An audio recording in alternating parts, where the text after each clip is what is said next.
بسم اللہ الرحمن الرحیم۔ جہاں تک میری آواز جا رہی ہے میں سب کی خدمت میں سلام بھی عرض کرتا ہوں۔ اللہ تعالیٰ کے حضور دعا گو بھی ہوں کہ اللہ تعالیٰ پوری کل کائنات پر اپنا رحم کریں۔ اس وقت پاکستان انتہائی مشکل حالات سے دوچار ہے۔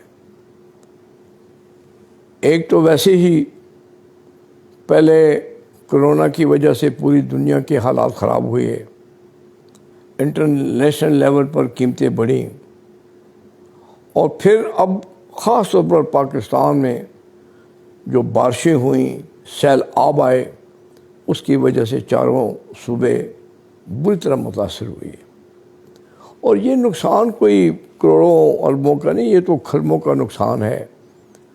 اب اللہ تعالیٰ سے دعا ہے کہ اللہ تعالیٰ اپنے خزانوں سے ہماری غیبی امداد فرمائیں تاکہ پاکستان ان مشکل حالات سے نکل جائے۔ آج میں صبح یونائٹڈ نیشن کے جو سیکرٹری جنرل آئے ہوئے تھے، ان کی باتیں میں سن رہا تھا، اور جس طرح سندھ کے وزیر اعلیٰ بریفنگ دے رہے تھے تو محسوس یہ ہوتا تھا کہ انہیں اس بات کا اچھی طرح ادراک ہو چکا ہے کہ پاکستان کے حالات جب تک پوری دنیا ان کی مدد کو نہیں آئے گی اس وقت تک پاکستان کے حالات ٹھیک نہیں ہو سکتے۔ اور جس وقت اب ٹیلی ویژن پر ہم دیکھتے ہیں کہ چھوٹے چھوٹے بچے بیچارے کھلے آسمان کے نیچے بیٹھے ہوئے ہیں، عورتیں کھلے آسمان کے نیچے بیٹھی ہوئی ہیں، مرد کھلے آسمان کے نیچے بیٹھے ہوئے ہیں، تو میں سمجھتا ہوں کہ جو بھی انسان ہے کم از کم اس میں کے دل میں دکھ ضرور مجھ سے محسوس ہوتا ہوگا، اور ہونا بھی چاہیے۔ اس میں بھی شک نہیں کہ اس موقع پر وزیر اعظم پاکستان جس بھرپور انداز میں انہوں نے پورے تمام صوبوں کے انکلوڈنگ گلگت بلتستان، جس طرح انہوں نے صوبوں کے دورے کیے، لوگوں سے جا کر ملے، ذاتی طور پر معاملات کو دیکھا، یہ بھی ایک اچھی مثال قائم کی ہے شہباز صاحب نے۔ ان کے متعلق ویسے بھی یہ ایک ان کی تاریخ ہے کہ وہ ایک انتھک انسان ہے، اور جس طرح پنجاب کے صوبے کو انہوں نے چلایا، میں سمجھتا ہوں کہ وہ بھی تاریخ میں اس کی مثال نہیں ملتی۔ اور اب بطور وزیر اعظم کے بھی جن حالات سے وہ دوچار ہیں، انتہائی مشکل حالات سے دوچار ہیں، لیکن اس موقع پر بھی اور جس انداز سے وہ اپنا فرض نبھا رہے ہیں، یہ بھی تاریخ کا ایک حصہ ہوگا۔ اور اسی طرح ساتھ ساتھ مریم صاحبہ جو کہ نواز شریف صاحب کی بیٹی ہیں، وہ بھی جس انداز سے اور تیزی سے آگے بڑھ رہی ہیں، عورتوں، دکھی انسانیت کی بچوں کو، عورتوں کو گلے لگا رہی ہیں، یہ بھی تاریخ کا ایک حصہ بن جائے گا۔ اور آنے والا مورخ جب تاریخ لکھے گا تو یہ سب کچھ اس کو لکھنا پڑے گا، اور یہ جو تاریخی اقدامات کیے جا رہے ہیں یہ بھی تاریخ کا ایک حصہ بنیں گے انشاءاللہ۔ باقی اس میں باقی صوبوں کے لوگ بھی اس میں اپنی محنت کر رہے ہیں، اس میں بلاول صاحب بھی اپنی بھرپور انداز میں محنت کر رہے ہیں۔ اس طریقے سے خاص طور پر وزیر اعلیٰ سندھ جو ہیں، ان کو بھی میں دیکھتا رہتا ہوں، وہ بھی جگہ جگہ جا کر لوگوں کی ہیلپ کرنے کی کوشش کی جا رہی ہے۔ بہرحال انشاءاللہ مجھے یقین ہے کہ جب نیت درست ہو تو اللہ تعالیٰ کی مہربانی شامل حال ضرور ہوتی ہے، اور انشاءاللہ اس مشکل سے پاکستان نکلے گا، اور ایک دفعہ پھر پاکستان پہلے سے بہتر انداز میں پاکستان بن کر ابھرے گا انشاءاللہ۔ اس موقع پر میں خان صاحب کو یہی کہوں گا کہ خان صاحب کچھ تو اللہ کا خوف بھی انسان کے دل میں ہونا چاہیے. ایک طرف لوگ ڈوب رہے ہیں اور دوسری طرف آپ جلسے کر کے گالیاں نکال رہے ہیں. کیا آپ کے سینے کے اندر کوئی دل نہیں ہے؟ کیا آپ کو اس دکھی انسانیت کی چیخیں سنائی نہیں دے رہی؟ اور آپ آج بھی اسی انداز میں چل رہے ہیں کہ یہ چور میں ان سے بات نہیں کروں گا. بابا چوری 1 روپے کی کسی کے خلاف ثابت نہیں ہوئی. اور مجھے بڑی تکلیف پہنچتی ہے جب ٹیلی ویژن پہ یہ بات کہی جاتی ہے کہ جی نواز شریف صاحب کے خلاف تو جرم ثابت ہو گیا اور ان کو سزا ہو گئی. بابا کون سا جرم ثابت ہو گیا؟ اب چونکہ عدالتی فیصلے ہیں سر تسلیم خم کرنا پڑتا ہے. ادروائز فیصلے سے تو اختلاف کیا جا سکتا ہے. کوئی باپ اگر اپنے بیٹے سے پیسے نہ لے یا تنخواہ نہ لے تو کیا وہ مجرم بن جاتا ہے؟ بہرحال اس کا بیک گراؤنڈ کچھ اور تھا. ہر حالت میں نواز شریف صاحب کو پردہ اسکرین سے ہٹانے کی کوشش کی جا رہی تھی. اب تو کوئی بات چھپی نہیں رہی، کھل کے ساری باتیں سامنے آ چکی ہیں. اب کوئی راز نہیں رہا. اب ہر چیز پردہ اسکرین کے پیچھے نہیں ہے، ہر چیز سامنے اسٹیج پر آ چکی ہے. یہاں پر مجھے ایک گلہ اپنے میڈیا کے لوگوں سے بھی ہے. انہوں نے ایک رٹ لگائی ہوئی ہے کہ اس وقت جی عمران خان سب سے پاپولر لیڈر ہے پاکستان کے. وہ کیسے پاپولر ہیں یار؟ جب 4 سال ان کی حکومت تھی پنجاب میں، کیا انہوں نے کوئی ایک بھی بائی الیکشن کی سیٹ جیتی؟ تمام بائی الیکشن وہ ہارتے گئے. یہ 15 سیٹیں جو انہوں نے لیں، بنیادی طور پر تو یہ سیٹیں بھی ان کی تھیں اور اس میں ہماری کوئی سیاسی غلطیاں بھی موجود تھیں، اس میں بھی کوئی شک والی بات نہیں ہے. بہرحال یہ کوئی کسوٹی نہیں ہے جس پہ آپ ان کو کہیں کہ یہ پاکستان کے پاپولر لیڈر بن گئے ہیں. میں نے ان کا جیلم کا جلسہ دیکھا، میں نے ان کے فیصل آباد کا جلسہ دیکھا، میں نے پشاور کا جلسہ ان کا دیکھا. یہ کیا کہہ رہے ہیں؟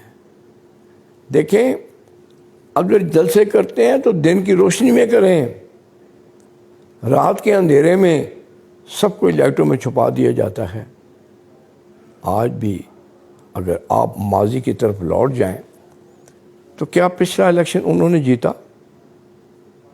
کیا سسٹم کو الیکشن جتوانے کے لیے بٹھایا نہیں گیا؟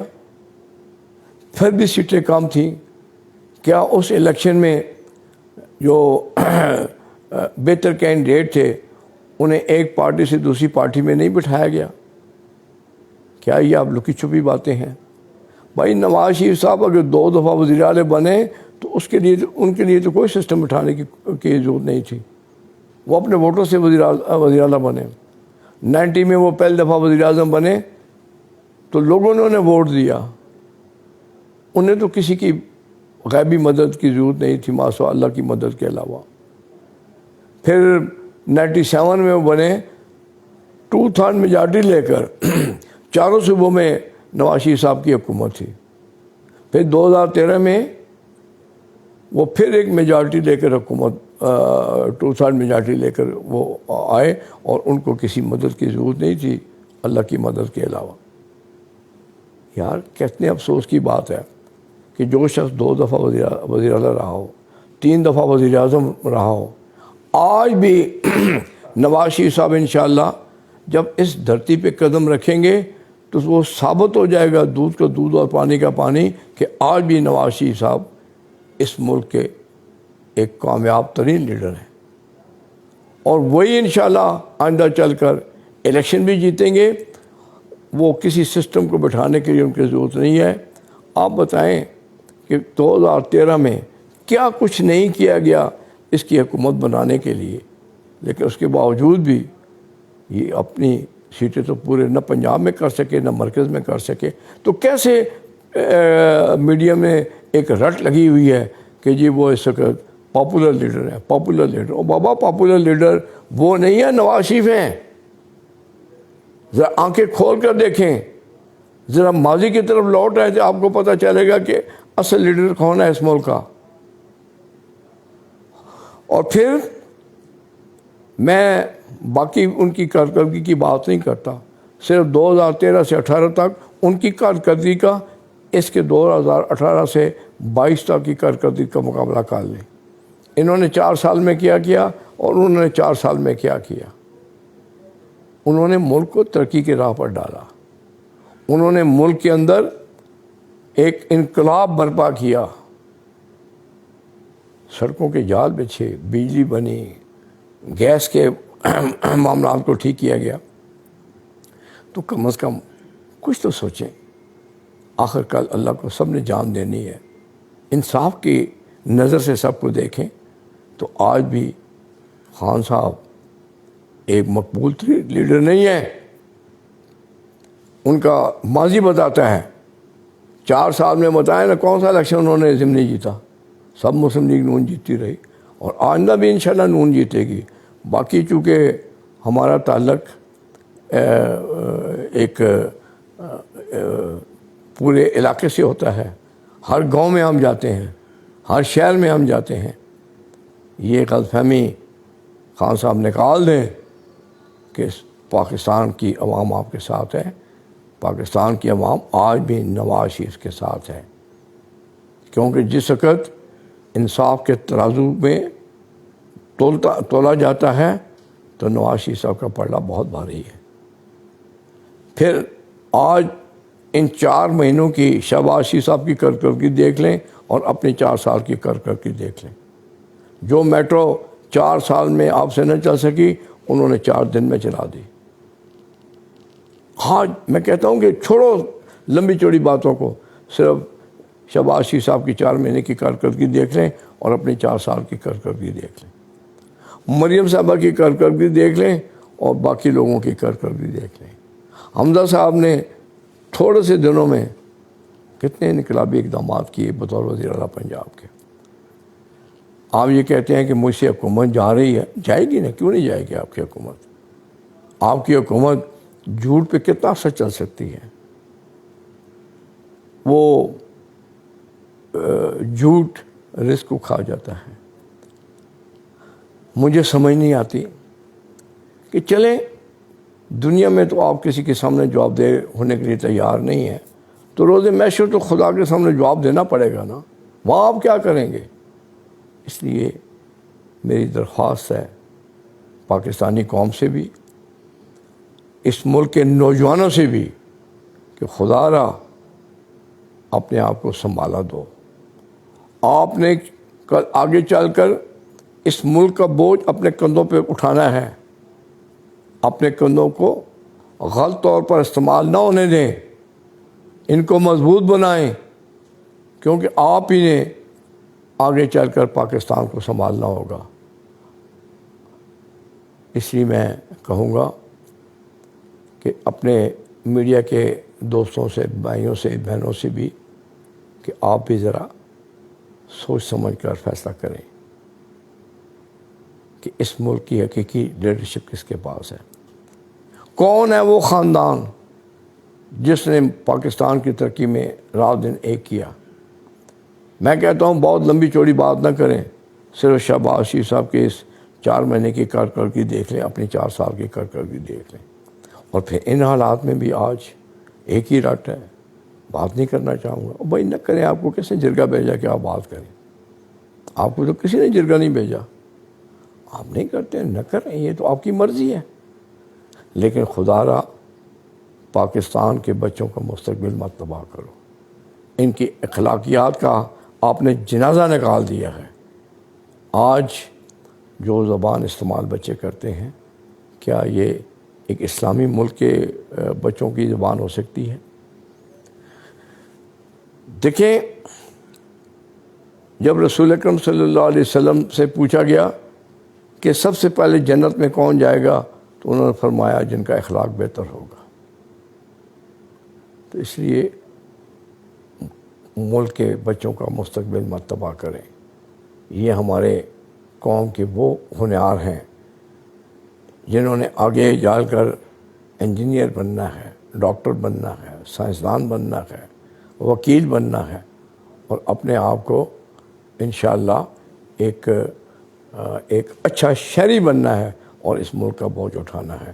اس لیے آخر میں پھر یہی کروں گا کہ خان صاحب بہت ہو چکا، اب اس ملک اور قوم پر رحم کریں۔ بہت بہت شکریہ۔